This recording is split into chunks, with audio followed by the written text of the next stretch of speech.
आप लोगों को जिस भी पार्टी को वोट करना है कीजिए, जिस भी राजनीतिक पार्टी का समर्थन करना है कीजिए, जिस भी राजनीतिक पार्टी का विरोध करना है कीजिए, लेकिन कभी भी किसी जाति से नफरत नहीं कीजिए।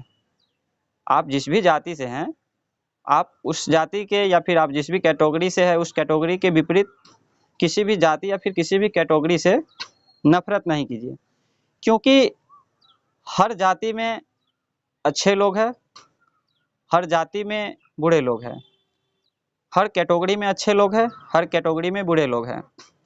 तो कहीं पे अच्छे लोगों की संख्या ज़्यादा है, कहीं पे कम है, लेकिन हर कैटेगरी में, हर जाति में कुछ न कुछ अच्छे लोग हैं और कुछ न कुछ बुरे भी लोग हैं। तो पूरी कैटेगरी को या फिर पूरी जाति को टारगेट करना ये ठीक नहीं होगा। आप चाहे जिस भी राजनीतिक पार्टी का समर्थन करते हैं, आप स्वतंत्र हैं, उस राजनीतिक पार्टी का समर्थन कीजिए, या फिर आप जिस भी राजनीतिक पार्टी का विरोध करते हैं उस राजनीतिक पार्टी का विरोध कीजिए, लेकिन एक समाज में सभी जाति के अच्छे लोगों की अच्छी भूमिका होती है उसको आगे बढ़ाने के लिए, और हर जाति में, हर कैटेगरी में अच्छे लोग हैं।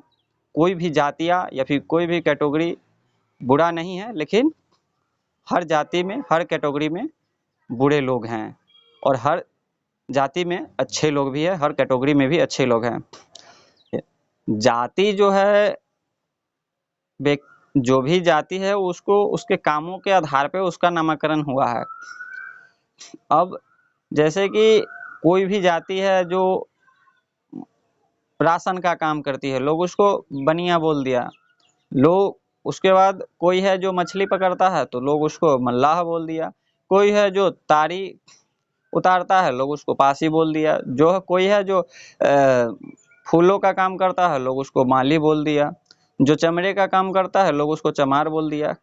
लेकिन ये सभी जातियां जो हैं, जो अपने अपने कामों के लेकर उनका नामकरण किया गया, तो इसमें जातियां में एक चीज क्या होता है, देखिए, हर जात में, आज के समय में हर जात में पढ़े लिखे लोग हैं और ऑफिसर्स भी हैं। चाहे कोई भी जात हो, हर जात में लगभग ऑफिसर्स भी है, पढ़े लिखे लोग भी है, और हर जात में वो लोग भी हैं जो अपने जाति के हिसाब से काम कर रहे हैं।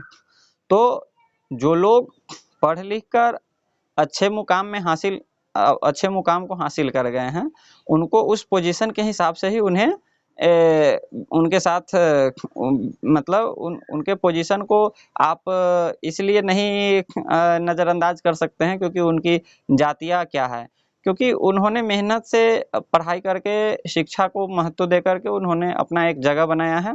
तो आपको, हम लोगों को जाति में कोई भेदभाव नहीं करना चाहिए, एक दूसरे से नफरत नहीं करना चाहिए। हाँ, वोट आपको जिस भी राजनीतिक पार्टी को देना है दीजिए, जिस भी राजनीतिक पार्टी का समर्थन करना है कीजिए, जिस भी राजनीतिक पार्टी का विरोध करना है कीजिए, लेकिन किसी भी जाति का विरोध ना कीजिए, क्योंकि किसी भी जाति से नफरत नहीं कीजिए, क्योंकि कोई भी जाति, कोई भी कैटेगरी बुरा नहीं है, लेकिन हाँ, बुरे लोग हर जाति में, हर कैटेगरी में हैं। तो इस बात का हमें ध्यान रखना चाहिए। हर जाति और हर कैटेगरी में अच्छे लोग हैं, इसीलिए कभी भी पूरी जाति को, पूरी कैटेगरी को हमेशा टारगेट करके नफरत नहीं करना चाहिए हमें। हाँ, आपको अपनी जाति के लोगों को वोट करना है कीजिए, इसमें आप स्वतंत्र हैं, लेकिन कभी किसी भी जाति से नफरत नहीं कीजिए। तो एक समाज में हर जाति का एक अच्छा योगदान होता है, उसका मेहनत होता है। हर जाति जो अपने काम के लिए जो जाना जाता है पहले से, तो उन सबका योगदान होता है। और जाति व्यवस्था बना ही इसीलिए क्योंकि उसके, जैसे देखिए, कोई भी बनिया है तो अगर राशन का काम करता है तो उसका बच्चा जो है, अगर किसी बनिए से शादी किया, तो मान के चलिए कि कोई बनिया खुद राशन का काम कर रहा है और सामने गया तो वहां भी वो राशन का काम किया, तो उसमें क्या होता है कि वो एक दूसरे से ना व्यापार के बारे में, कुछ अप्स एंड डाउन्स के बारे में उसके जानकारियाँ एक दूसरे से शेयर करते हैं। इससे क्या होता है कि उनको हो सकता है कि कोई किसी का 1 करोड़ का सालाना टर्नओवर हो और किसी जो यहाँ वो शादी कर रहा है उनका 10 करोड़ का सालाना टर्नओवर हो। तो 1 करोड़ वाले अपने कुटुंब से पूछते हैं कि आप कैसे 10 करोड़ का टर्नओवर कर लेते हैं, हम तो 1 ही करोड़ का टर्नओवर कर रहे हैं।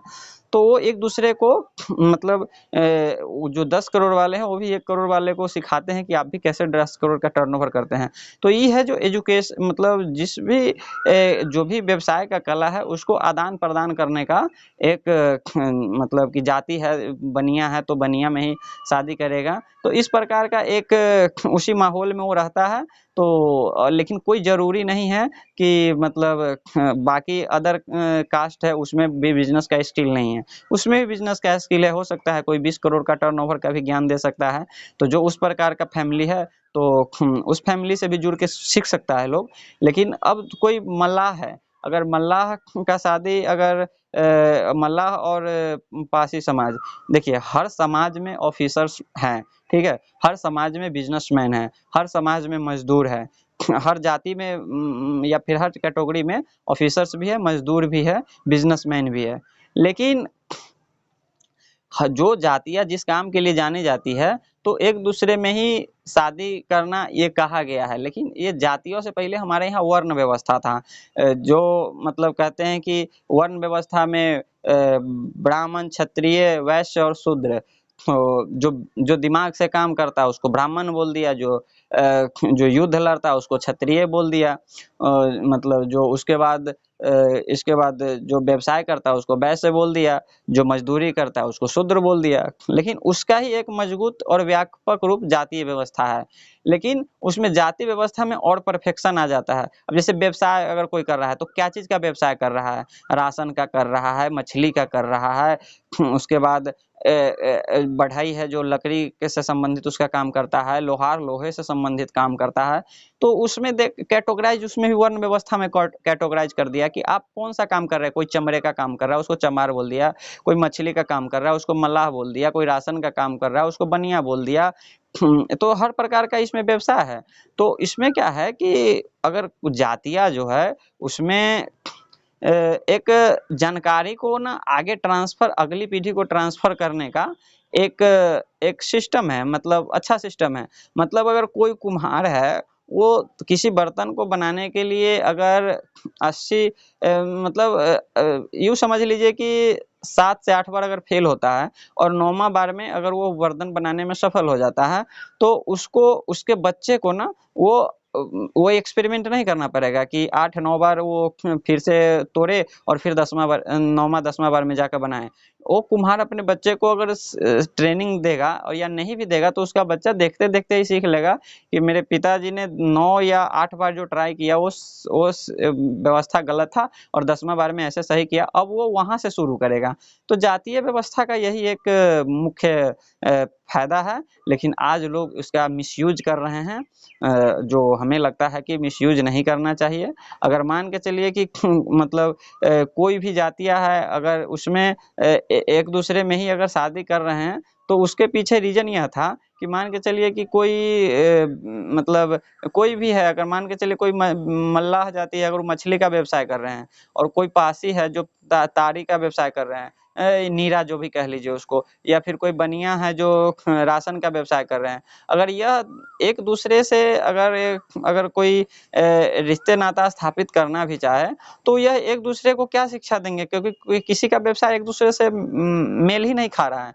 तो जातियों में शादी करने का एक सिस्टम ये भी था कि एक-दूसरे से लोग मिलते थे और व्यापार को जैसे अगर कोई बनिया 1 करोड़ का टर्नओवर कर रहा है, तो उसको अगर सामने वाला उनका रिश्तेदार अगर 10 करोड़ का टर्नओवर कर रहा है सालाना, तो 10 करोड़ टर्नओवर के बारे में उनसे पूछते थे कि हम 1 करोड़ क्यों हैं, आप 10 करोड़ क्यों हैं? तो वो अच्छा से टीच करते थे उनको। उसके बाद बताते थे उनको कि आप भी 10 करोड़ कैसे कर सकते हैं। उसके बाद अगर कोई मछली का व्यवसाय कर रहा है, तो मछली के व्यवसाय में उसको कैसे आगे बढ़ाना है, तो सेम जाति में वो लोग रिश्ते नाता इसलिए रखते थे क्योंकि उसको अपने रिलेटिव को जो कमज़ोर है, वो मजबूत व्यवसाय वाला, वो कमज़ोर व्यवसाय वाले को वो टीच करते बताते हैं कि इसे आप भी इस तरह का व्यवसाय कर सकते हैं बड़ा। तो ये जाति का मुख्य उद्देश्य यही है, इसीलिए हम लोगों को आपस में लड़ना नहीं चाहिए और हम लोगों को संगठित होकर भारत को फिर से एक सोने की चिड़िया बना सके, उसमें प्रयास करना चाहिए। इसके साथ ही जय हिंद, जय भारत।